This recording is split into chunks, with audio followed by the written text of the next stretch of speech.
Tupac Shakur has been gone for nearly 30 years. He never saw streaming. He never saw social media. He never saw a smartphone. He recorded his entire catalog on physical tape in studios that most modern rappers wouldn't recognize. And yet right now, in June 2026, his music is being played more than artists who dropped albums this year. His name is trending because the man accused of orchestrating his passing is about to stand trial. His poetry is being taught in university. His face is still on t-shirts in countries he never visited. And every rapper who has ever picked up a microphone and tried to say something real about the world owes a debt to a kid from East Harlem who didn't live to see 26. Tupac Shakur isn't just relevant, he's permanent, and understanding why requires looking at what he built and what the world still hasn't caught up to. Let's start with the music. Tupac released 5 studio albums in 4 years. 5. Most artists today take 3 years between projects. Tupac dropped 2 Pacalypse Now, Strictly 4, My Niggaz,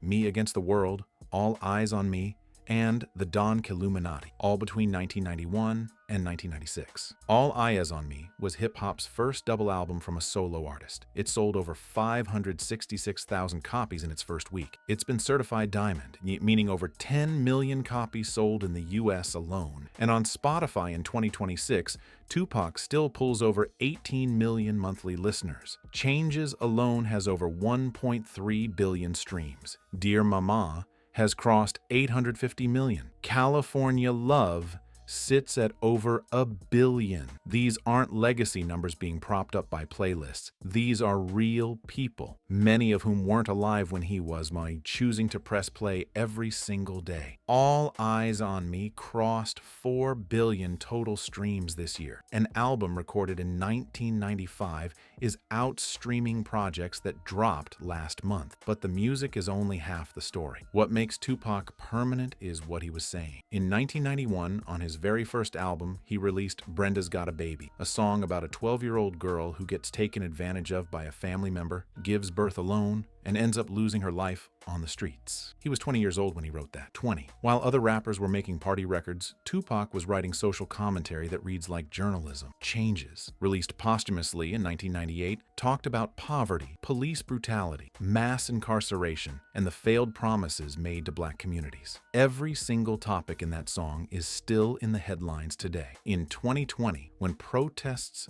erupted across the United States, Changes went viral all over again, 22 years after its release, because every word still applied. No other rapper in history has written a song that stayed that accurate for that long. And then there's the poetry. Most people know Tupac as a rapper. Fewer know he was a published poet. His collection, The Rose That Grew from Concrete, was released posthumously in 1999 and has sold over 500,000 copies. It's been assigned as required reading in literature courses at Harvard, UC Berkeley, and the University of Washington. His poems are raw, vulnerable, and stripped of the persona he wore on camera. Now, here's what's happening in 2026 that makes Tupac more relevant than he's been in years. Dwayne Kefe D. Davis, the only person ever charged in connection with Tupac's passing, is scheduled to stand trial on August 10th in Las Vegas. Davis was arrested in September 2023 after 27 years, without a single charge being filed. Prosecutors say he was the on-ground commander who ordered the drive-by on the Las Vegas Strip on September 7, 1996, after a Mike Tyson fight. Davis has pleaded not guilty. His attorneys claim they can prove he wasn't even present. The judge denied a motion to suppress evidence in February 2026. The trial has been pushed back 3 separate times,